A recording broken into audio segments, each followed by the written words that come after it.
Hi gang, it's another guest week on The Joy of Football. We have got Gary Lewin, a major presence in the medical world of football. Arsenal, England, a little bit West Ham, now Arsenal women, talking uniquely about fitness and health and everything else. We've also got Martin Tyler's letter from the Gantry right at the end. So watch all of Gary Lewin, we sign off, and then we come back with Martin's letter. So you've got to stay forever. Don't forget, subscribe, Patreon, substack.com to read us. You got anything to say? Well, I hope everyone enjoys it. The Joy of Football podcast. With me, Neil Barnett.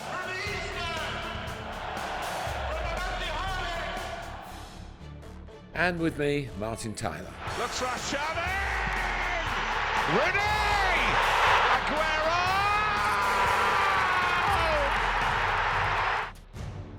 The Joy of Football.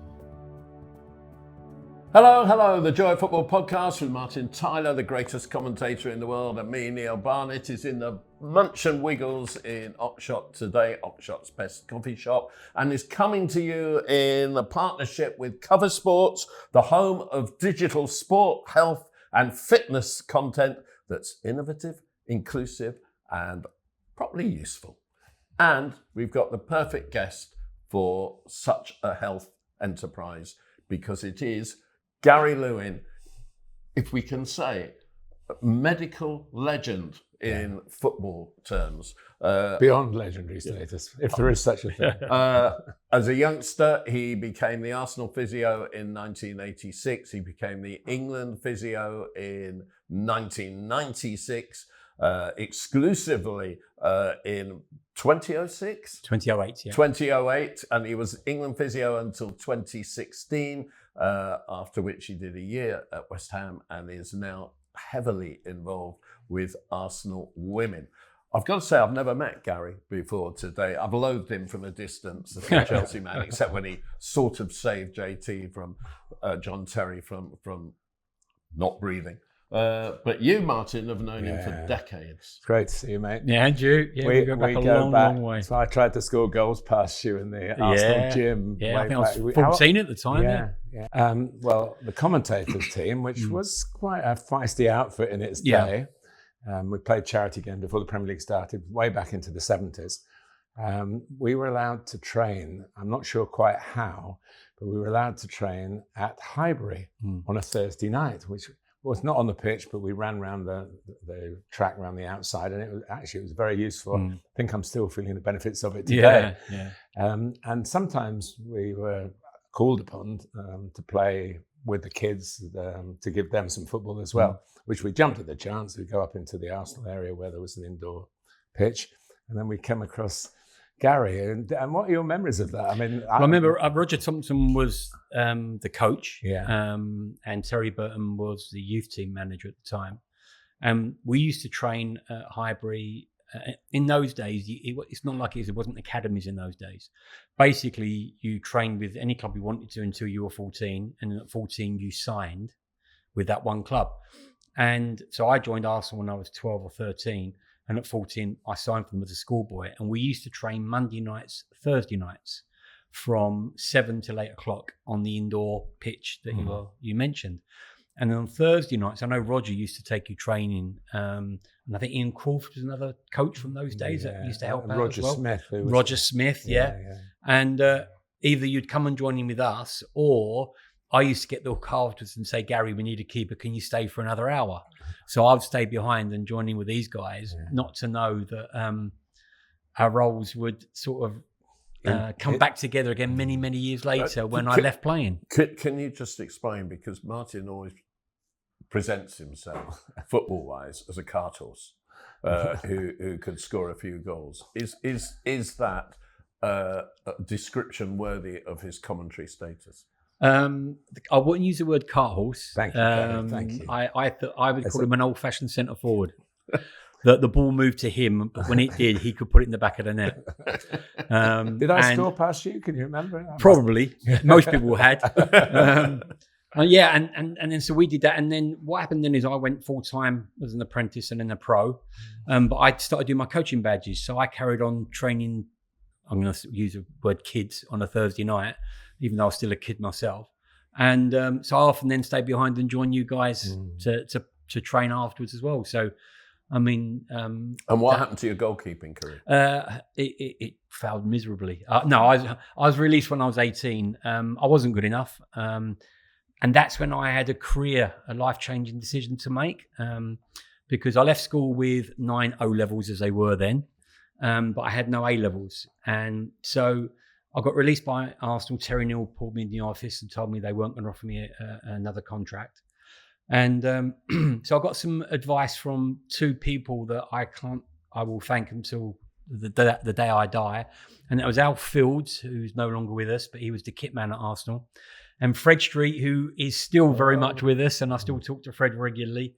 Alf was the kit man. Fred was the Arsenal first team physio and the England physio of the time. Yeah. And he said to me, "What do you think about physiotherapy?" And at the time, I'd made the decision that I had offers to go down on trial at lower division teams. Excuse me. But I made the decision that I wanted a career. And in those days, you had Ian Wrights, Les Ferdinands, you had Stuart Pearce's coming from non-league football. So I felt if I was good enough, I'd come back in.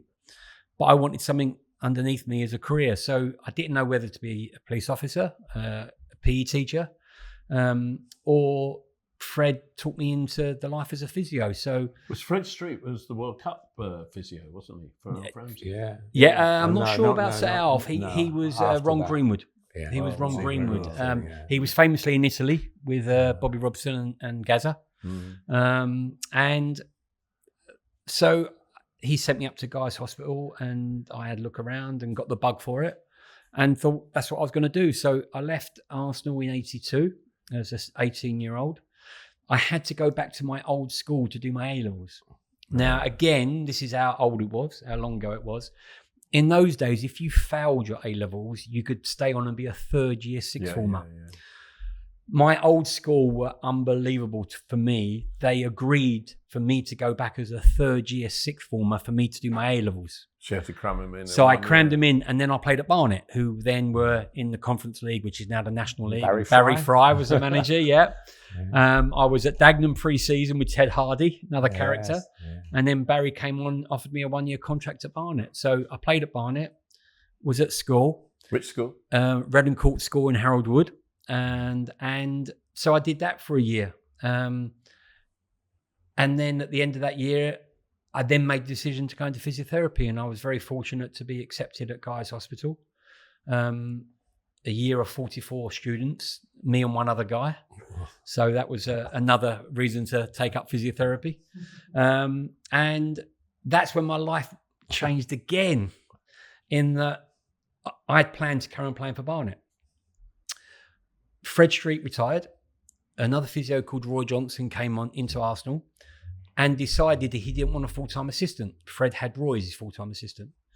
And they asked me if I would like to work with the reserve team and the youth team as a physio. In those days, you didn't have to be a chartered physio as long as you had the FA diploma or first aid certificate. Was that a treatment of injuries course? Treatment of injuries course, that's right, which I eventually ended up teaching on. And so what I did is I went to Guy's Hospital Monday to Friday, 9 till 5, trained as a chartered physio. And then Monday, Tuesday, Wednesday, Thursday nights, I would cover evening training at Highbury on the pitch that we just spoke about. Saturdays and Sundays would be working with the reserve team and the youth team, and did that for 3 years. Had to pack up playing, obviously. That's when I started playing for you guys. I have to say, sparing Gary's blushes here, he gave one of the greatest displays of goalkeeping I've ever seen in a Derek Hales testimonial game at Welling, where they had George Best and a few others. I think a young Rob Lee, who was at Charlton then. It was Rob, And we got a 5-5 draw, and it sounds as though Gary could have let in 25, to be honest, and he kept it down to 5. And it took me about 3 weeks to recover from that game. I'll never forget that. I mean, all the things we've shared together. Yeah, that was a good day. A real day, wasn't it? A proper day. Derek Howes played. He did. Ex-Charlton. Yeah. And then whereas I thought my life had changed in those 3 years, then suddenly it turned again in that George Graham became the manager at Arsenal.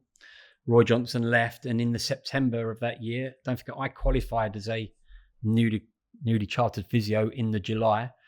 My first placement was at Guy's Hospital Intensive Care. And then Georgia offered me the first team job at Arsenal in September 86 at the age of 22. So how has medical departments of Premier League football clubs changed between 1986 pre-Premier League, think but it's 1986 and 2025? See, what I would say to that is I wouldn't actually just categorise medical departments. Let me put it into context. When we won the league at Anfield in 89, the full-time staff for the first team men was George Graham, Theo Foley, the kit man Tony Donnelly, and myself. Everyone else was either part of the academy or part-time. Bob Wilson was a goalkeeping coach. He was part-time. Pat Rice was in the youth team. Steve Burnshaw was chief scout. So there was 4 full-time staff. And that was the same in every club. That was standard for all clubs. Yeah. And as the physio in those days, I looked after the first team squad, reserve team squad, youth team squad. You mucked in, you drove the kit van, you helped out with the kit, you cleaned the boots. Everyone mucks in. Nowadays, you're probably looking at in the performance team alone of at least 20. And altogether, most teams in the Premier League now travel with 2 coaches. I know it started due to COVID. 2 coaches. Yeah. So, and where they had to separate the players and the staff, but they've kept it on board now because most clubs fill up a coach with their staff. Mm-hmm. And that's analysts, coaching, sports science, performance, medical, security, comms. It's a significant change. But you were treating some of us commentators when you were 22 years old. Yeah. And we're all grateful, by the way. But what you were able to do then, and what the medical advances of, I mean, the old ultrasound and even hands-on wasn't very much prominent then in terms of soft tissue injuries and things like that. How marked is the progress? I would say probably the most significant change is diagnostics. In those days, we could X-ray people. You could do an isotope bone scan. Apart from that, you didn't. It was all clinical judgment. Whereas nowadays, you've got MRI scans, CT scans, ultrasound scans. And so the diagnostics now are much, much better. I think the standard of medical staff that support you is greatly improved. And one of the legacies of the Olympics in 2012 is now that we have sports medicine doctors and that are specifically trained in sports medicine, whereas in the past, most club doctors were famously GPs who had a love for the club and might have done a sports diploma. I would say rest it for 6 weeks rather than rush people back. Fred Street used to say hot bath, Tatterbrufen and fit for Saturday. I mean, it's worth saying as well, it's remarkable looking back that the biggest football clubs in this country didn't have a full-time doctor. And a doctor used to drop in once or twice a week. Yeah, twice a week. Our doctors, we had 3 part-time doctors that did a clinic on a Monday, a clinic on a Thursday, which was quite funny in those days because George Graham was a stickler for discipline and he liked to make life difficult for injured players. So we used to do the clinics at Highbury, even though our training ground was in Hertfordshire. So on a Monday and Thursday, all injured players had to drive back to Highbury for a 2:00 clinic. That would anger them and so much. Yeah, exactly. And that was George's philosophy. Don't be injured then. They won't like being injured. That was his philosophy. Yeah. Don't make life easy for them. And so they're the biggest difference. I think the diagnostics and the medical support. In those days, again, you had a club doctor who was a GP, and you would go and see an orthopaedic surgeon if you wanted opinion. And again, most clubs had one orthopaedic surgeon that covered everything, whether it was your head or your foot. Whereas now you have sports medicine consultants that are normally based at the clubs.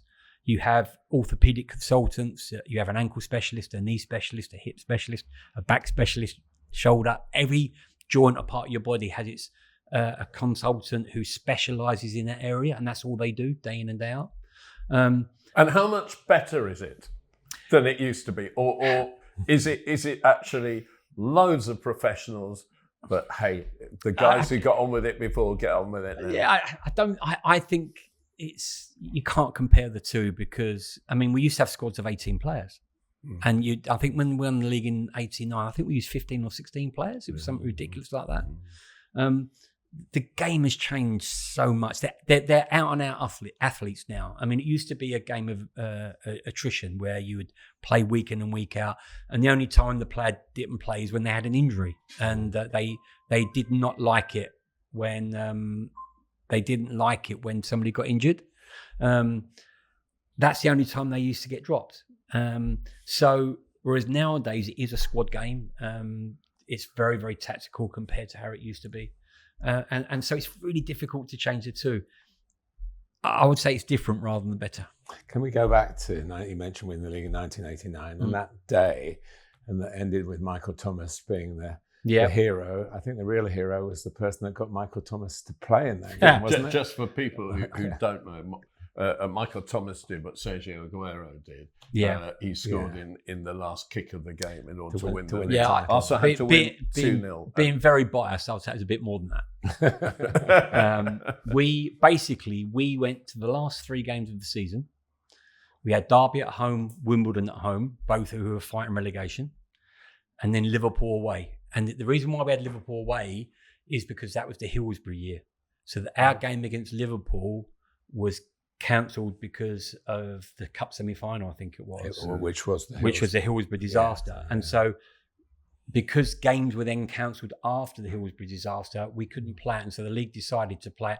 I think England were playing Scotland as an international home countries game on that weekend, and it wasn't the custom and practice to play all the games on the last day of the season. It was often a tail over for postponements and things like that. So that was a Premier League. That was a Premier League. So going into those last 3 games, we needed 4 points to win the league. Lost 2-1 to Derby. I think Dean Saunders scored. We drew 2-2 with Wimbledon, and Nigel Winterburn scored an absolute screamer. I think it was with his right foot as well, in the last minute of the game for us to nick a point, which meant we had to go to Anfield. We were 3 points behind them, and they had a 4-goal difference, better than ours. We had to beat them by 2 goals so that we were same points, same goal difference, and we would have won the league by scoring more goals than them that season. That's why I think it's bigger than Aguero. But I'm biased. Anyway, for the Wimbledon game, Michael injured his middle knee ligament, and it's normally a 3-week job, that sort of injury. We had 10 days to get him right, and I look at it on 2 aspects. With great pride that we managed to get him on the pitch, but also I use it as an illustration, especially to physios, in what do we actually know? Because the day before, my words to George were, he's fit to start, I don't think he'll finish. Any tackle on that knee, it's going to go. He played him and he ends up scoring the winning goal, the second goal to make it 2-0 in the 92nd minute. How much was that his physical prowess? How much was that good luck? How much was that attitude? All 3 of the above. It definitely wasn't the medical side of it. All we did was basically patch him up and threw him out. Now, interestingly, if we'd have had MRI scans in those days, we may not have taken the risk.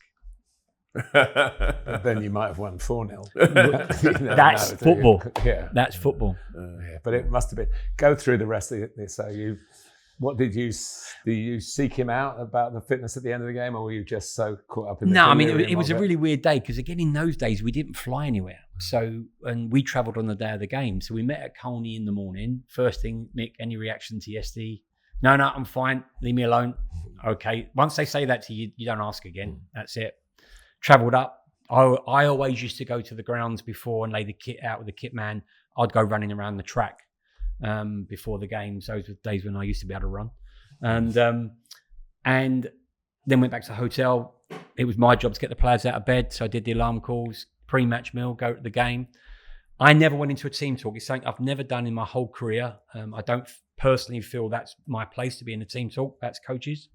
But there's an awful lot of people who think it's their place to be in team talks in 2025. Not for me. But one thing that George spoke to us about over lunch, and he was talking to Theo about how he was going to present the team talk, was we started with a back 5, which was unusual for us. and he's going to keep it tight. And then at the right time, he's going to change it and we're going to win 3-0.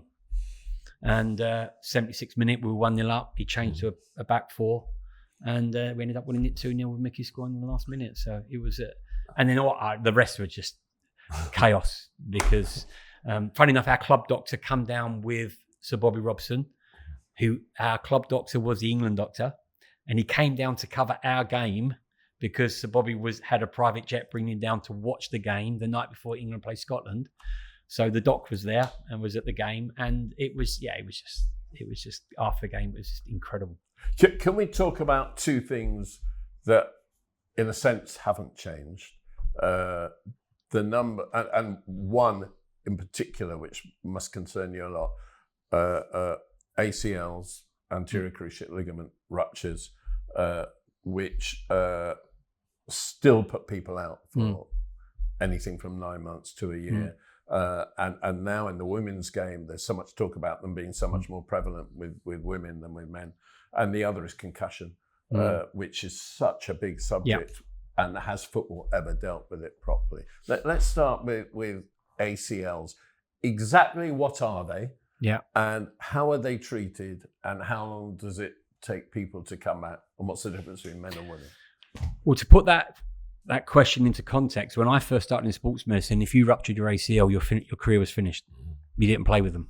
It was probably in the early 90s, mid-90s that they started operating on them. In America. A guy called Stedman started the thing. Alan and then Shearer, the guy, yeah, that's right. And a guy called Dandy started doing them in the UK at Cambridge. And what I would say is the statistics nowadays with the incident of injury, they're not increasing.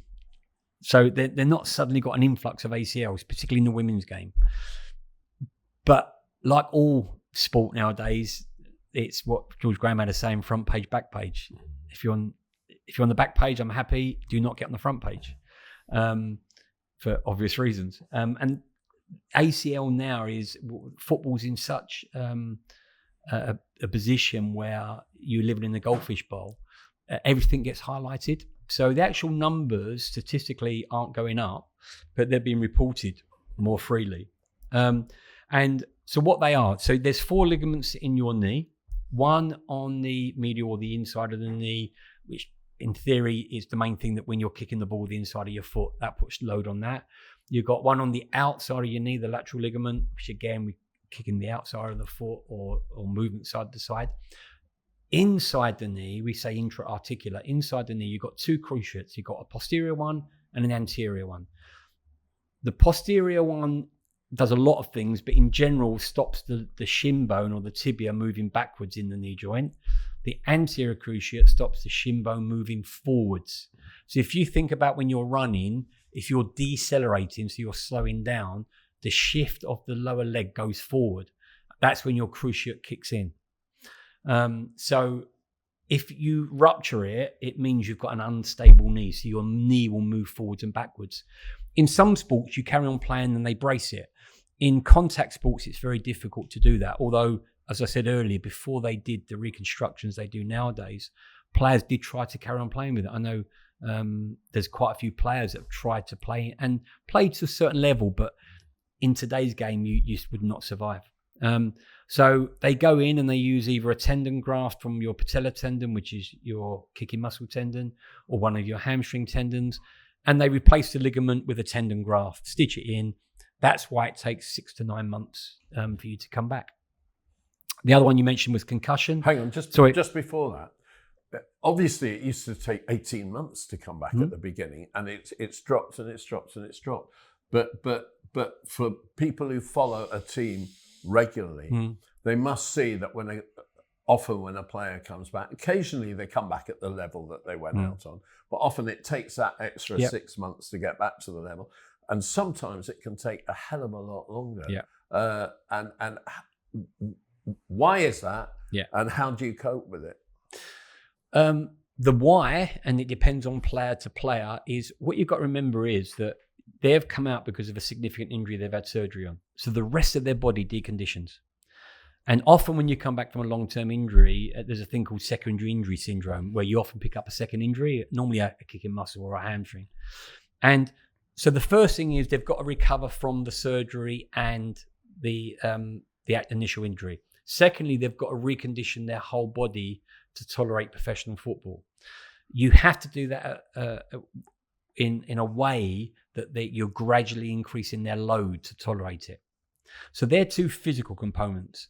The next thing is the mental component, in that they haven't played football properly for 6 to 9 months.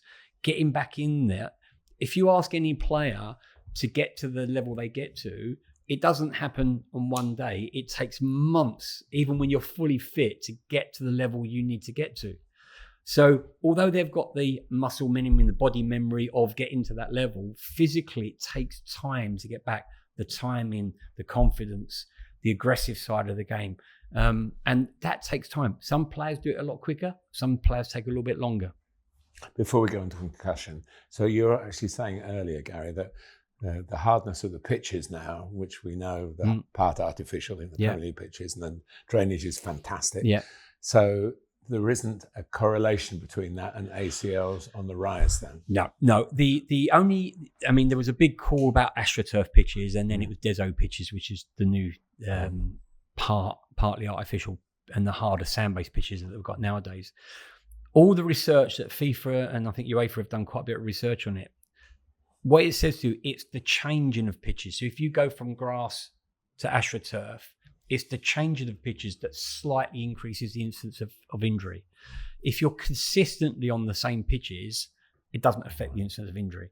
And most clubs have Deso as their main match pitch, but also they have it at the training ground. So the pitches now are bowling greens compared to... Do you think the artificial pitches, I think neither of us are big fans of it, and maybe you as well. But do you think, on that argument, that eventually they will take over? Because everybody, I mean, a lot of the youngsters come into football at the level we're talking about, having played all their football at that point, whereas we played it in school playgrounds, they played it on artificial surfaces. So will they be more conditioned, and will the PFA maybe allow it to come in? I think that's a very good question, because I hear that you were never the same off asphalt. She I scored lots of goals in the playground. I mean, they're on to 4Gs and 5Gs. I mean, I remember the original pitches at Loftus Road and Kenilworth Road and Oldham. And that you can't really compare them nowadays. No. To answer your question, no, I don't. I think the grass pitches now are at such a level. I mean, you've seen around the World Cups where they've churned them up, relaid them, and they've been perfect. And I just think it's an outdoor sport. I don't think the authorities have got any willingness to change it. Saying that, commercially, you've got to understand at lower levels, grassroots levels. In the women's game, a lot of international games are played on AstroTurf. There was a World Cup, wasn't there? In Canada, was that on? A lot of the pitches there were on AstroTurf, I believe. So I think from a not commercial grassroots levels. Exactly. It's so I think We've been writing 85 episodes for a joke from you, Neil. Nailed it. They're flowing off him now. So in essence, I don't think it will ever happen. But I think for commercial reasons, there'll be some areas where they will have to allow it to happen. And there's so much to talk about here. Is it more prevalent with women than it is with men? Yeah, I mean, the statistics tell you that ACLs you're 6 to 8 times more likely to get an ACL rupture as a woman professional footballer, or as a woman footballer, as a male footballer, and they're just statistics you can't ignore. The biggest discussion is why. And that's really why we're trying to get... There's only about 8% of medical research done in women's football. 92% is all based on men's football. And that's something, with my women's hat on now, that we're trying to change, and we're trying to do more research. And it's definitely needed. But it's... One of the biggest problems you've got with it is you're using statistics to compare men's and women's. So you're 6 to 8 times more likely to get it in women's than you are in men's. But you're not comparing the same sport. In men's football, from the age of 9, they're taken into academies and they're put on strength and conditioning programs. Women's football, it's very, very mixed. Some start at 14, but we can't sign them full-time until they're 18. Really? So straight away, they've lost all that historic strength and conditioning, training, programming, knowledge. Could be as simple as that then, you think? It could be, yeah, but it's multifactorial. I think there's a lot more to it. It's interesting you say that, because Ray Wilkins, late Ray Wilkins, always used to say that he was convinced that the ACLs became more prevalent when the professional clubs started looking after signing up schoolboys, because before that you used to play on a Saturday morning in your dad's team, on a Saturday afternoon in your dad's pub team, on a Sunday morning in your own team, and you played 3 games at the weekend, and you came out with stronger legs and stronger knees and stronger bodies than you do now. And the greater command of the English language as well, I think, in the dressing rooms. Than you do now. I mean, do you think there is some argument in the building up of... In other words, are the kids too doctored in what instead of street football? Yeah. We don't get that anymore, do we? No, but yeah, I'm sort of going to sit on the fence and when I answer this, because in one breath, I think you're right. But in the next breath, as a medical clinician, we talk all the time about young boys and girls playing too much sport and not doing the fundamentals, the S&C, the movement patterns, the functional movement patterns. And no time is given to that. Basically, if you're good at sport, you play every sport, every day of the week. And so when you go into a high level of sport, you may be strong enough, but you are so fatigued that puts you at risk. So it's a sort of a mixed message that I'm giving back here, in that it is in part of me doesn't disagree with what you're saying because it's horses for courses, but part of me does because we're not doing specific training to get them strong enough. You're far too skilled to go along with this, but the argument, if as a coach you tell them they're tired, they will be tired. Oh, I remember when I first started in football, you did not use the word tiredness. If the coach heard you say they look tired, you would get your ears wrapped, because if you say they're tired, they think they're tired. So unfortunately, or fortunately, depends on what side you want to come from, the amount of data that we now have and use, we can tell whether a player's tired or not. Now, again, let me throw it back at you guys and say, is an 80% fatigued top player better than 100% non-fatigued that's not quite as good? Yes. The coach will always say yes, 100%. But then you say, but if you keep playing that 80% player, you're going to risk injury. But now you only have to play him for 70% of the time or 60% of the time. Well, that's what, again, in the modern game now, that's why you see games as games go. Rugby's even more so. As the game goes on now, you see a lot of tactical changes, and you'll hear managers saying, "Oh, no, we'd planned to take them off in 60 minutes, or we'd planned to take them off in 70 minutes." You've got a GPS data next, and the sports scientists are looking at it, and they have markers they put down, and so they will say to the manager, from a physical point of view, this player should come off. What the manager's got to decide is, do I take the risk? Some managers do, some managers don't. Yeah, so final question on this. How far down the line is the research with the women? Is it getting anywhere? Have you come to any conclusions, or have you got any theories? It's moving forward greatly. A lot of clubs all around the world are now beginning to do research. FIFA and UEFA are doing a lot of work. The European Club Association are doing a lot of work. But it's not only about ACLs. There's a lot of other things out there. Concussion being another one which we're going to come on to. And have I got any conclusions? Yeah, the more we think we know, the less we know. It's probably my conclusion. But look, there's lots of variables there. I mean, there's a lot of messages or misinterpretation of the menstrual cycle. The fact is we don't know for sure yet. We're actually in our second year of a 3-year PhD into the effect of the menstrual cycle on the women players. You've got the anatomy. There's some discussion by some people that the anatomy plays a part. Women have got wider hips and the angles of the knees are slightly different. My personal belief and my strongest belief is the lack of historic strength and conditioning in young female footballers.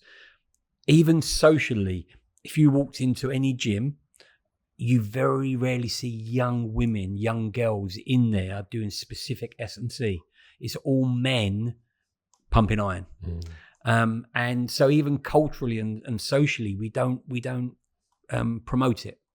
And I think that will start to change. I mean, the professional game in women's football is still in its infancy. As they develop the academies more, as we educate the players more, I think that will change. But my biggest belief is the lack of S&C from a young age all the way through. You're listening to the Joy of Football podcast with our wonderful guest, Gary Lewin, the legendary football medical officer. And this is coming to you in partnership with Cover Sports. Should we move on to concussion? Yes, I think because it happens now that there's an incident in an academy game that I was involved in last week where a concussion was a concussion, and our physios helped the other clubs with the other club, and have been complimented by the protocol that you and your peer group have passed down. That now that would never have happened, even maybe 5 years ago. So are you pleased with that progress? And although the players probably will still fight to come back on again, they're getting to know now when they have to stop. There's probably 2 or 3 aspects towards that. Is the first thing I would say is we never knew.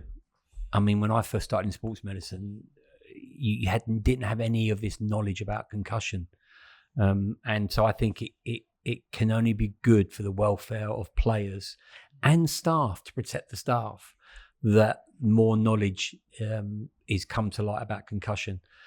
The second thing is about the protocols is not only are the staff being trained better, not only are the staff have the procedures in place to deal with it, but the education of the players and the public, because that's the other thing.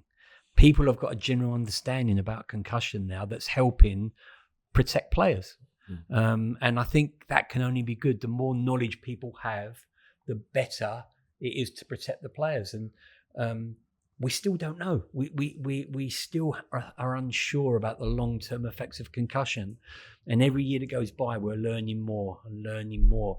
So I think anything they can put in place now to protect players is for the good. And I think we do have to accept that sometimes people may feel it's too much. But the problem is, if you don't do that and you make a mistake, it's people's quality of life that's been affected when they get older. And that's the bit you must never forget. I was playing for the university in the mid-1960s. I misheaded the ball and felt a bit dizzy at the end. Drove myself to hospital, no medics there. Went into A&E and waited. And thankfully in the end, it wasn't concussion. But had it been, you say no knowledge, nobody really knowing, certainly myself not knowing what I should be doing and everything. And that's the problem with it. But I think with the education now everywhere, I think it's only good for the welfare of players. And I keep saying it, staff, it protects the staff more. Now, if you've got set protocols in place where you must do that, you must do that, you must do that, it protects you as a medical clinician to make sure that you don't let the emotion of the game, your profession, your team overcome your clinical judgment. What about now? One of the consequences of this, the players going down, holding their heads. The referees who are in the same position as the staff, really, they have to make instant judgments. And has that improved the game? We saw Arne Slot recently shouting a head injury when the game wasn't stopped. And that's become very much part of, how shall I say, the professionalism of it. And that's probably a not intended consequence of it. No, again, it's like any rule that comes in. Every time they bring a new rule out, they try and work out how can we get around it. I mean, the 30-second rule they've brought out now, where the player has to wait 30 seconds. What you see a lot of teams do, they get the ball and they kick it as close to the corner flag as they can, because they know it's going to take 15 seconds to take a throw in. So any rule that comes out, coaches will try to find a way. The goalkeepers go down injured when they're not injured. Unfortunately. Because they can't. But that's one of my law changes we're putting through the podcast is make an outfield player go off for them. That might cut it down a bit, I think, if that was the case. By the way, the reason it takes 15 seconds to take a throw in is you've got to do the throw-in coach's project and fulfill it. You can't just take a quick throw in. We love the long throw, by the way. Normally football, it's never. People say it's come back. It's never been away. No, I don't think so either. Yeah. Have we absolutely confirmed that concussion can cause dementia? To answer your question, we haven't absolutely confirmed anything. The jury's still out. There is a lot of evidence that says there is a close connection, but we can't categorically say. But I go back to what I said earlier. Until we know for sure, we have to be safe, because if you're not safe, you can only be wrong. What do you do in the women's game with heading? I mean, this came out, obviously we've worked together in non-league teams, and you're supposed to not head the ball for so many sessions or head it only. Yeah, no, do you implement that? Yeah. We sit down with the coaching staff and we implement soft headers, hard headers, and we have a certain number per session and a certain number during the week. And when they're doing their planning for the week, they will put set plays in. And we're fortunate at Arsenal Women that we video every training session, so we keep a log of the amount of heading that takes place, and most teams do that now. And in the case of someone like Raul Jimenez, with his helmet, who had such a particularly bad by the. Were you there that night? I was watching it. No, I was watching it. I'd left Arsenal by then, but I was in the stand watching it. And of course, Ryan Mason. Yeah. Is that sufficient? Is that sufficient protection?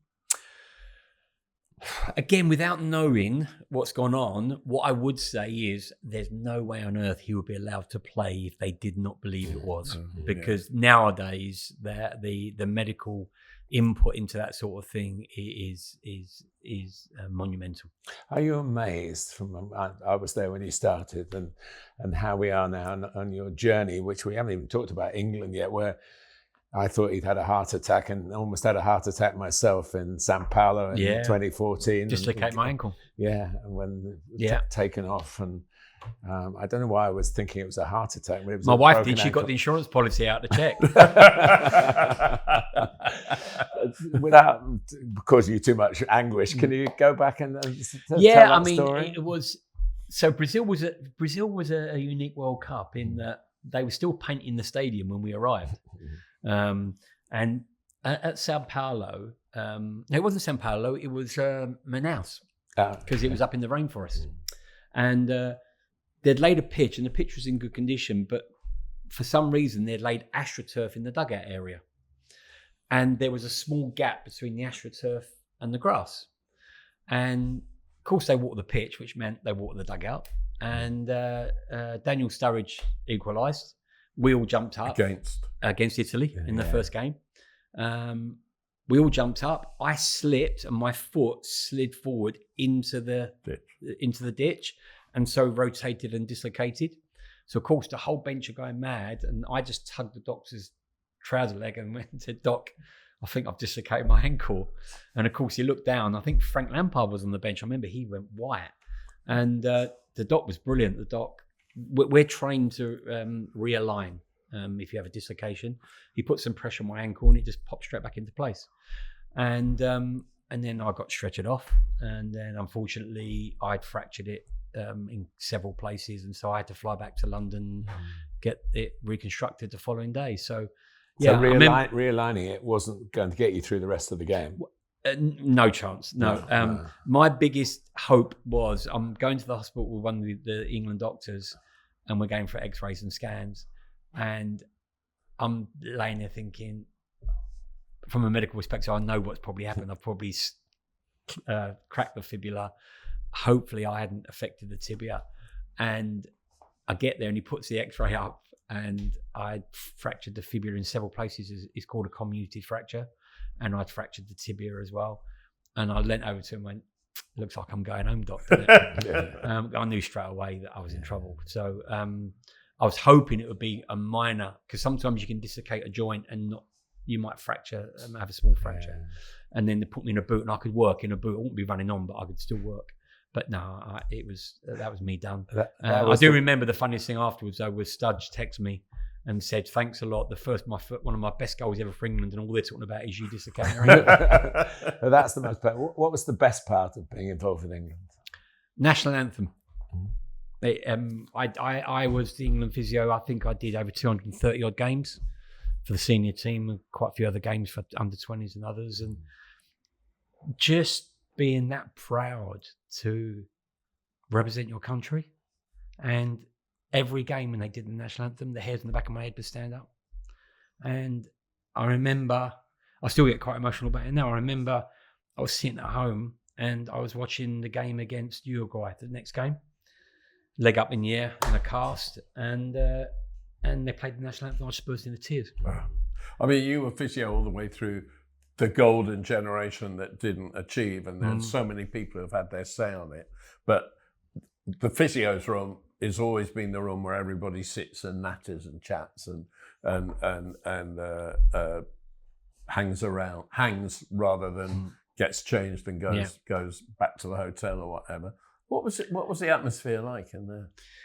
I've got a bit of a saying. There's a bit like what goes on in Vegas stays in Vegas, and I think it's another reason why I've never written a book, because the medical room is I call it the social workers room, because basically everyone just sits in there and talks and puts the world to rights. And some of the things that have gone in there are just hysterical. And that golden era you're talking about, I read all the stuff that comes out now that we didn't do this, we didn't do that. All I would say is they were some of the greatest years of my life, being in the same room with these people, because they were just really good people that wanted to play football and wanted to win. And I will argue Tom blue in the face with anybody that says they did not have the desire to win.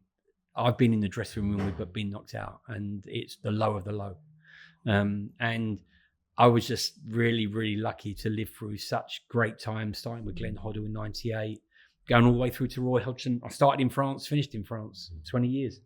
And they were, and I think they were the best years in football. I'm biased because I lived them. And you were a family. You often hear me use the phrase football family. And I think you've only got to see, Martin, you would have seen it when the punditries come in and they get the guys together that haven't seen each other for ages. They're like family. And that's what it was like when you went on a World Cup or a European Championship, and even at club level, when the Arsenal in the 90s and the Invincibles year. When you get together now, you're a family, and I always talk about a football family. And they are just memories that I'll cherish for the rest of my life, because they were just great times. And to be fair, when you look back at England's exit, probably up until 2010 was the Frank Lampard, what should have been a goal, which might have well pegged Germany back. Yeah. Sol Campbell, 2014. 98. Once you left 2014, it didn't go in the right direction. All if you go back through those World Cups, there is a specific reason rather than a failure of a generation, you would say. Small margins, fine margins. 98, Sol Campbell scoring with the header and they disallowed it, went on to penalties. And Beck's getting sent off. It was one of the best halves of football I've ever seen until Beck got sent off. Yeah. Wayne Rooney breaking his foot against Portugal. Yeah. Michael Owen doing his cruise ship. Wazza being sent off. They're fine margins, and Jamie Carragher scoring the penalty and the referee making him take it again because he hadn't blown his whistle. Misses the second penalty. It is fine margins. But where do you think Thomas Tuchel's actually been in this coffee shop here, Munchen Wiggles in Oxford? He used to live across the road when he was managing Chelsea. Yeah. How do you view it now from your perspective? Sort of one pace back from it now. I'm now a fan. I want them to win every game. I think it started really well, and it takes time to build up that. I thought Gareth did an incredible job in the team spirit that he built up. It takes time, and I think it's really exciting. I can't wait for next year. And there's going to be blips. There's going to be games. We had the game in the summer when they lost. Was it Senegal? They lost to in the summer. Yeah. And you're going to have blips. But that's all part of the journey to get to the final and win it. And a lot of talk is about the medical preparation for it because of the climate. Yeah, I was out in Philadelphia for the Club World Cup where it was extremely hot. You've been through that in other countries. How important is that to the whole package? No, it's really important. I know Steve Kemp, the England physio at the moment, and Doc Williams and Simon Spencer, the other physio, they'll be on that already. I know they've qualified now, but they would have been on that already. They would have been looking at the different sites. They might have even done recce's by now. And what they'll do is they'll look at the pathways to the final. So they will plan that they're winning it. And they will look at the different pathways if they come first or second in the group, where they'll go to next, where they'll be playing, the environment, the setup. That was the irony about Brazil, that when I went into the hospital in Manaus, I'd done the recce there in the summer before. So when I was wheeled in, the consultant came down and he went, I wasn't expecting to meet you again in this position, and because I'd already done the recce for it, and that's what you do. They'll as the coaches do all the football preparation, the medical and performance team will be doing exactly the same to the fine detail. And just to take it one stage further, you talked a lot about George Graham, who obviously was such a successful manager in the 80s and 90s for Arsenal. You had two long-term managers, because of course he was succeeded by Arsène Wenger. How closely does the head physio, the head medical officer, work with the manager? I think you'll probably get a better answer from the coaches of how they dealt with the medical staff. But from my point of view, it's about communication, and you have to communicate. And if the communication between the manager and the medical team is not good, it will show. They have to trust you, and vice versa, because you're giving them a lot of confidential information. And you have to have a trust between the two of you. And again, like anything, that builds up with time when you start a new manager. I mean, I only had 3 full-time Arsenal managers. I think I had 8 or 9 England managers. So it's the wrong way around, yeah, isn't it? Really? Exactly. But I would, as with everything, and again, it's going to sound a bit cheesy, but there wasn't a manager I didn't get on with. And I enjoyed working with all of them in different ways. They all had their own way of working. And as a medical person, you never changed your clinical ways. But what you did is you might change the way you work slightly to accommodate the manager's beliefs and feelings. And I think that's so important, that you get to know the manager and there's a trust there, which, touch wood, I would like to think over the years I had that. But surely they put pressure on you at times. We got to have him fit. We got to have him out on the weekend. Not as much pressure as you get from 60,000 people around the stadium. But yeah, of course they do. Just a word on Arsène Wenger and what he brought to the English game. I can remember there were a lot of things about, well, we didn't do it this way before. It was new school. Sorry, there's sirens going on out there. Have you done anything that you haven't told us about? No, there's never... Not again. Yeah, there are sirens out there. I'm just having a look because we can see out. No. Nothing. Arsène Wenger and what he brought and the legacy of that. And did that, you were talking about Pep Guardiola changing football, but Arsène came before. Would you put him in the same category? Oh yeah, again, I'm going to be biased because I worked with him for such a long time. But when he came to Arsenal, people often ask what were the biggest changes he made, and the way I answer that is he made the players believe you train the way you play, and you train to play. Where did you come from an era where as long as you performed on the Saturday, what you did during the week really didn't matter? Whereas under Arsène, it was the way you prepared. When you come in the morning getting ready for training, what you ate, how you warmed up, how you trained, how you slept, how you travelled. It was fine detail and everything.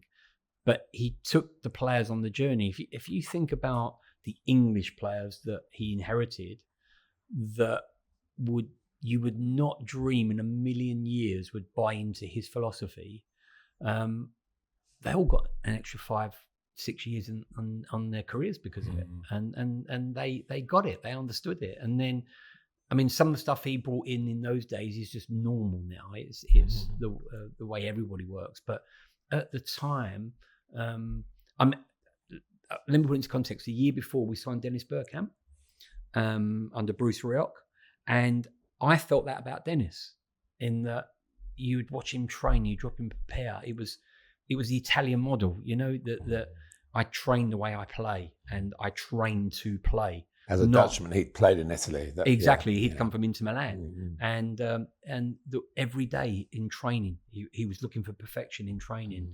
And I don't remember one day he turned up and just went through the motion of training. It was every day to improve. I want to improve. I want to improve, and that's something that Arsène instilled into everybody. And I think that's why he was so successful. Did that change the medical department, do you think, as well? No, I remember meeting him because he was in Japan at the time. So we were doing a lot of conference calls, and I would ask a lot of questions on how he wanted the medical team set up, how he would work. He brought a French osteopath over with him, Philippe Boxel. So I spent some time with Philip before Arsène came over just to see how he worked, and that was a good education for me. And no, he was really heavy into nutrition, rehydration, preparing for games. One thing he once said to me is, don't waste time and energy on players that want to be in the medical room. He said, that's my job to get rid of them. So you do what's right for them, you do what's right for the team, and you give them the treatment they need. Going back to the days of George Graham, when it was to make life quite awkward for injured players, he wasn't like that. He felt that your time was important, and don't waste it on people. But if people need treatment, they had treatment. We've had some great conversations down the years, and most of them off the record. Yeah. All of them off the record, I think. But I know one thing, that you've always got a future mind. You've always got a mindset about the future and how things can improve. From where you are now, what would you like to see improve, whether it's in women's football or the game generally? I'm probably a bit biased towards the women's game at the moment, because I feel that's where we do need a lot of improvement. Football in general at the moment, there's a lot of debate going on about schedules, fixtures, and what can or can't be done. What I would like to see, and again, it definitely is now coming into the game, is player welfare, more care over players' well-being. And I don't only mean the physical well-being. Mental health is a big issue at the moment. For me, we spoke about concussion earlier. I think mental health is bigger than concussion. And again, we're just beginning to learn a lot more about how professional athletes are affected mentally. And we need to get rid of this stigma that the more you pay them, the less it should affect them. They're still human beings. And so I would like to see player welfare move forward. And I think they are. I think all the stakeholders are looking at it. Obviously, they've all got their own interests, but I do generally feel they are looking at it. And I think that's something that will get better, not only in the men's side, but in the women's side as well. Because, as I said earlier on, we're still in our infancy as professional footballers, and we're playing catch up. And so we've got to be very, very careful how we do that. Can we do some quickies? Fire away. Martin and I don't like 5 subs.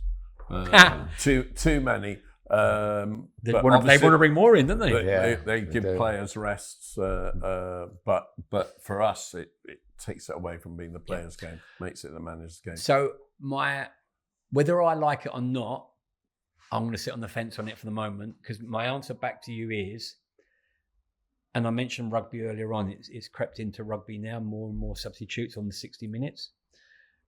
If we're going to demand what we demand out of our current players, something has to give. So that then means that you have to rotate them. You have to do it during the game. You have to rest them. And the amount of science and data that we are collecting, you can't ignore that data during a game. So you must be able to change the players, which means you need more substitutes to do it. But we mustn't forget the fundamentals of the game is 11 people against 11 people. And I think there's a tipping point. I'm not going to make judgment on where that tipping point is, but I have to give you both sides of the argument. And from a medical perspective, the fact that they've got more subs means that we are protecting the players. And then it comes back to this welfare piece I said earlier. There is a reason behind the number of substitutions. What happened if we played 55 minutes on the clock, which is what the time the ball's in play? Yeah. And we just played 55 minutes on the clock. Would there be such a need for substitutes then? I would still argue that the answer yes, because of the number of games. And the other thing is what you've got to remember, and this is another thing that never gets spoken about, is the variations in prep for matches. What I mean by that is Premier League, you can play Friday night, Saturday, Sunday, Monday. Champions League, you can play Tuesday, Wednesday, Thursday. Europa League, Conference League, you can play Wednesday, Thursday. You don't know. You could have a team that could go Sunday, Wednesday, Saturday, playing against a team that's gone Friday, Saturday. And that's where the extra substitutes come in place. Or you're going to get managers to change whole teams. And then they get criticised by the fans and not playing their strongest team. Do you think we'll ever get to roll on, roll off? Which putting the subs players back on again, which can happen in pre-season games. Yeah, I'm not against it in friendly games and pre-season games. I can't ever see it because I think the logistics of it is a bit like for years we've argued about the medical team running on while the game's going on, as they do in rugby. And I would say I don't think it would work because the rules are completely different, and logistically I don't think it would work. And I don't think the roll on subs would work. I'd love to see it looked at, but I don't think it would work. Martin's been complaining to me since it came in about 10-minute stoppage times and 12-minute stoppage times. Well, I never ever thought it would come in because of TV. I always thought TV would say to the authorities, we can't afford 10 minutes. The more action, the better. And it's another 10, 15 minutes of action. So, and again... I thought it was more for the fans because your last train goes of a midweek game. You've got another 15, 20 minutes on the game. I would say against that is when you're in a stadium and it's 1-0 and they suddenly put 7 or 8 minutes up, the atmosphere goes through the roof. People stay to the end, don't they? They really do. And does it add if more... they're winning. Yeah. Does it add more excitement? If it's a 5-0 job and they put 10 minutes injury time up, everyone goes, oh. But it means the players are often playing 100 and plus minutes, 105. Yeah, the argument back to that is though the injury time is when the game stopped, so they're not running around. I would argue against that. They're still on their feet. Still on the feet. Yeah. Mental pressure's still there. You still can't lose your concentration. Yeah. And again, with this extra time, it's another reason why they do need the number of substitutes. Honestly, Neil's right to some extent, but the excitement as a commentator when the game's tight and up goes 10 minutes and you go, rub your hands. And we get so many late goals. Yeah. I'm sure it's much higher than and it's about it's an entertainment business, and I think that outrules the fact that you're playing 100, 110 minutes at a time. One of the biggest injury lists in the Premier League now is Chelsea, Club World Cup finalists. One of the biggest injury lists in Ligue 1 is Paris Saint-Germain, Club World Cup finalists, or Champions League, those two clubs. What are your feelings about summer tournaments? What I would say to that is it's subjective what you've just said, because they played in the summer tournament, they've got a lot of injuries, the two are connected. Yeah. So you can't take that as one is directly related to it. But this is something that I believe in, and particularly in the women's game, this is really prevalent, because the way we schedule the women's game in the summer is not good. It's improving. FIFA and UEFA are making changes, and so for the better. I would argue that in the good old bad old days, we used to play a season, we would deload the players, they would have a mental and physical complete break. Then we would overload them pre-season training, which would set them up for the season. In today's game, they are naturally a lot fitter. They are athletes now, but we don't deload long enough and we don't overload long enough to prep them for the season. And unfortunately, I think the consequence of that will be more injuries. Now, whether that is related to what happened in the summer, I think Chelsea had 13 days off before they started again. But when they started again, because they only had 13 days off, they would have gone straight back into training. So there was no deload, overload, which when you talk to S&C coaches and sports scientists, if you talk to any athlete, you talk to any sport, they talk about deload, complete mental and physical break, overload to get themselves ready for the season. One little, I suppose, annoyance of mine is the length of the warm-ups. I first noticed it when Gary Megson was the manager of West Bromwich Albion at Highbury. So we're dating it a bit. I said, I've been out there a long time, came out very early. But a local friend of ours, Joel Ward, we talked to him about it, and said, we used to run out, do a boost stretches and play. And that was the case with the professional game. And he said, if we didn't do that warm-up, we're so conditioned to do it, we wouldn't be ready to play. And although it looks maybe energetic, it's energetic to a point. But I think there's been a study that says the best way to get ready to play is to go out and warm up and play. And not have to go back in the dressing room, sit down and do your bits and bobs to get ready to go out and play. What's your view on that? I wouldn't argue against that at all. One of the biggest bugbears I had, especially when we were at tournaments, was you would come off the pitch 15 minutes before the kickoff. You'd be back out again 8 minutes before kickoff. National anthem, standing still, 90 degrees heat, wearing a jacket. Because the promoters are promoting their jackets.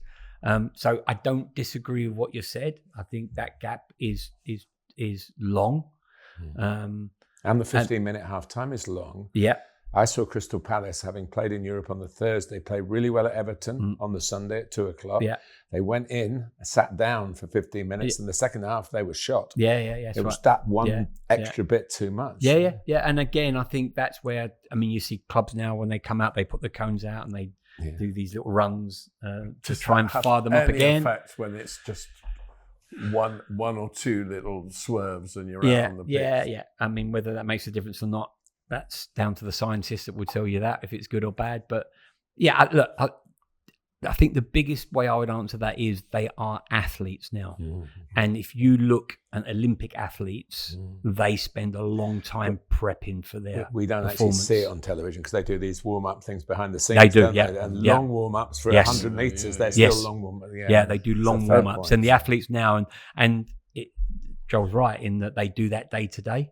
So, for example, in the morning, our players will come in, have breakfast, they'll do individual meetings, but then they're doing the individual stuff, and they will do 20 minutes, 25 minutes individual activation, then they'll do 20 minutes team activation. They're doing 40 minutes pre-act before they get on the pitch. And that's the way it is now. Can we just take you to specific moments? Two awful leg injuries at Arsenal, Eduardo and Aaron Ramsdale. And Ramsey. Sorry, So I was there for Eduardo. We dealt with that. It was about the second or third minute of the game. Awful tackle. That was a career-threatening injury. And he came back and played.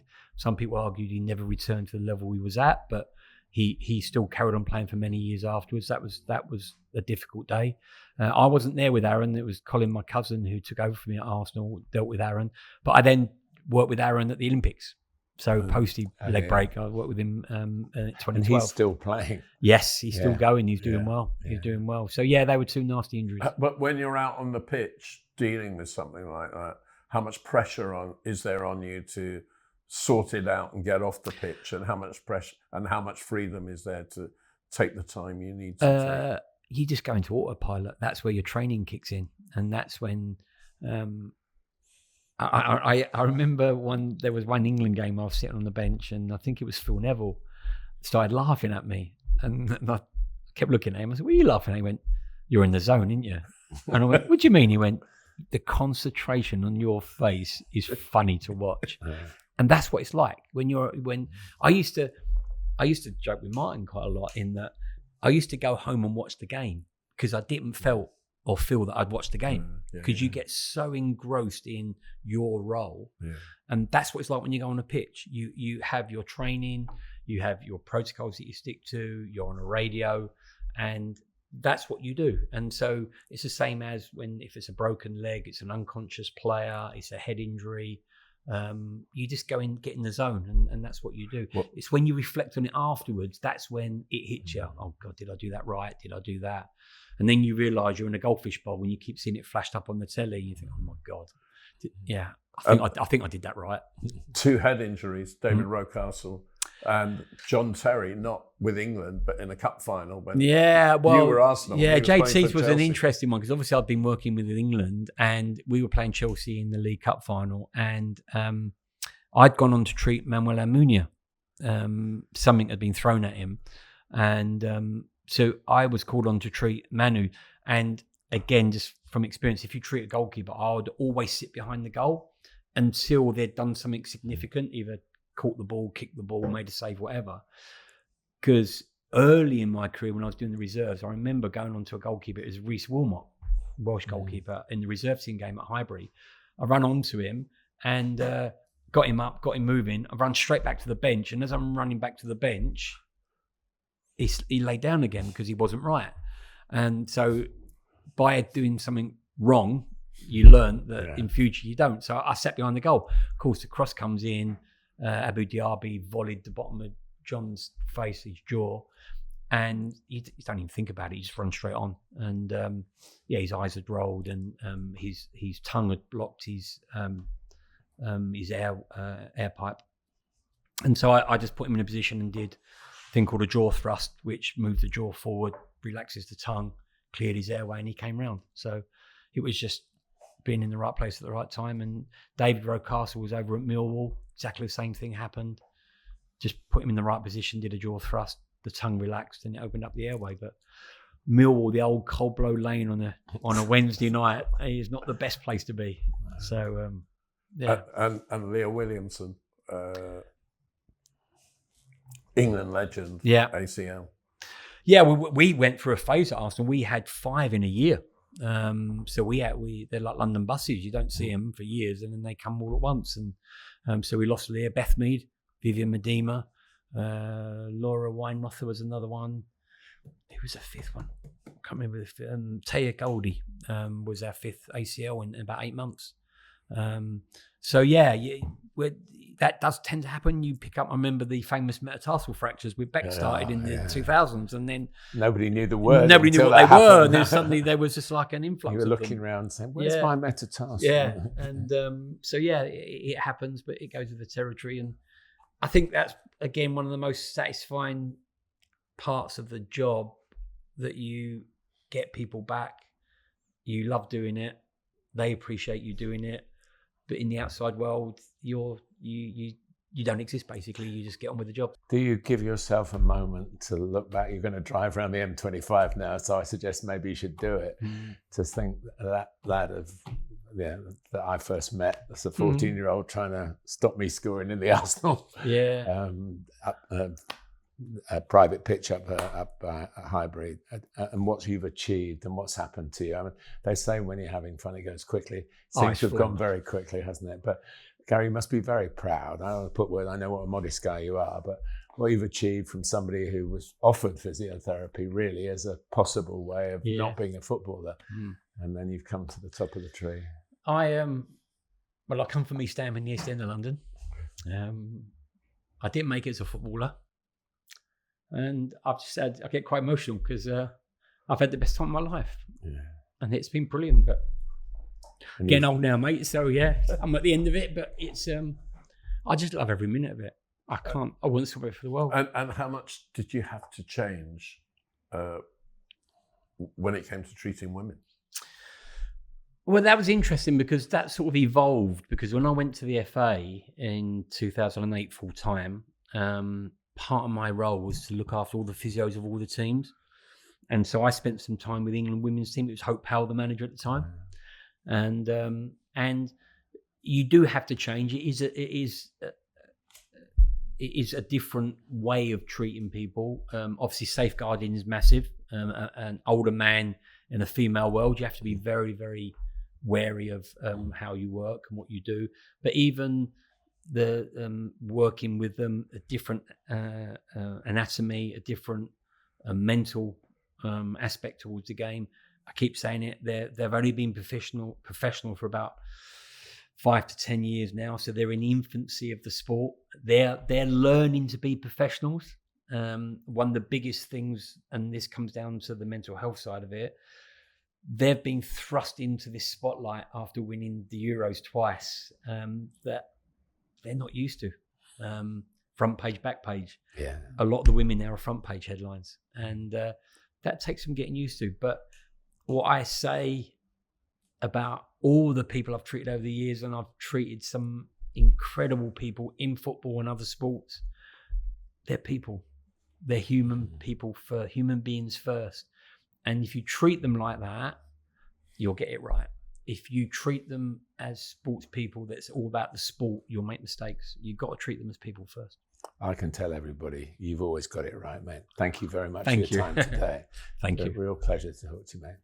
Gary Lewin, and this has been brought to you in connection with Cover Sports, the home of digital sport, health and fitness content that's innovative, inclusive and properly useful. From Martin and me, Cheers. ta-ra. Ta-ra, but not goodbye, because as we said at the beginning, there's still Martin Tyler's letter from the Gantry. Letter from the Gantry. Cheers, Neil. Thanks as always. Much in the news recently have been Sheffield Wednesday, a club which holds special memories for me. The Owls won the very first match of my commentary career by the first goal I ever broadcast. December the 28th, 1974, 1-0 at Southampton's old ground, the Dell. The match-winning moment came very early, still a test in any fixture before you have the chance to settle into the rhythm of the game and the broadcast. And I hadn't been able to see Wednesday play either, but I had been generously invited to watch a light training session on a local park on the very morning of my Gantry debut. I remain ever grateful that the scorer was the very recognisable red-headed Eric Potts. I mention it today because of a similarity to Wednesday's current plight. Now, as then, they find themselves at the wrong end of the second tier of English football. This time, it's ownership issues and administration. Back then, it was on-the-pitch failure. After that victory at the Dell, Sheffield Wednesday had 17 league games left. They won none of them. They lost 14 and drew 3. In those 17 fixtures, they scored just 2 goals. They finished rock bottom of the table. In the era of 2 points for a win, they ended up 14 points from safety. So older Hillsborough fans might well be pointing out to younger generations that the club has had these major struggles before, and that 9 years after that drop into Division 3, they were back in the old First Division. Great managerial work by World Cup winner Jack Charlton, and after him a true son of Sheffield, Howard Wilkinson. They followed a Wembley League Cup triumph in 1991 and a founder membership of the Premier League a year later, which lasted 8 seasons. The good times can come back around just as the darker periods. In those Premier League years, I commentated on a number of Wednesday matches, but none stranger than on January the 21st, 1995. Its events will not leap off the page if you go browsing. Sheffield Wednesday versus Newcastle United. However, for me, it was very dramatic because it was not my actual assignment for that day. That was Spurs against Manchester City from White Hart Lane. Not for UK transmission, but for pretty much everywhere else, certainly in the English-speaking world. So I was in North London, where rain had started to fall heavily, but there seemed to be no great cause for concern. Manchester City duly arrived. Pitch drainage systems were not what they are today, but it was still a shock when the match officials called the game off. I remember the dismay of that great character of a goalkeeper, John Burridge, who numbered City at the high end of the 18 English clubs he represented. Budgie was down to play that day because of injuries to both regulars Tony Coton and Andy Dibble. At 43 years old, he would have chalked up another Premier League appearance. He knew he wouldn't be in the frame when the fixture was rearranged. And I was on the verge of heading for home when my television bosses pointed out that the game at Hillsborough was being covered but had no commentator at the ground. The Premier League had contracts to fulfill. The days when every game was fully staffed by broadcasters were still far into the future. So I climbed up to the Tottenham Gantry with an empty stadium all around me and put on the headphones to hear the roars from a packed Hillsborough.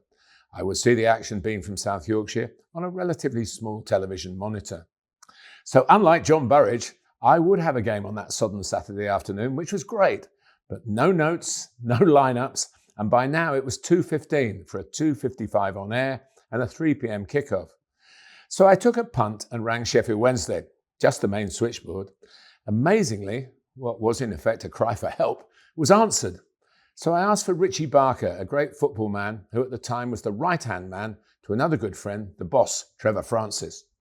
There was a phone extension in Trevor's office, and incredibly, looking back at the day, Richie picked up 40 minutes before kickoff now, and after chuckling at my situation, he told me the Owls team, what the game plan was, and for good measure threw in the Newcastle lineup as well. Talk about a friend in need.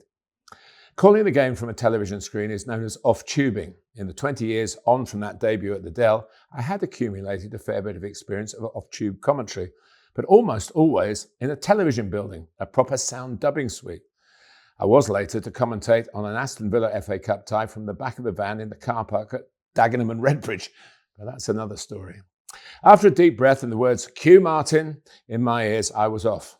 As long as you hear the proper sound from the game, it isn't quite as difficult as you might think.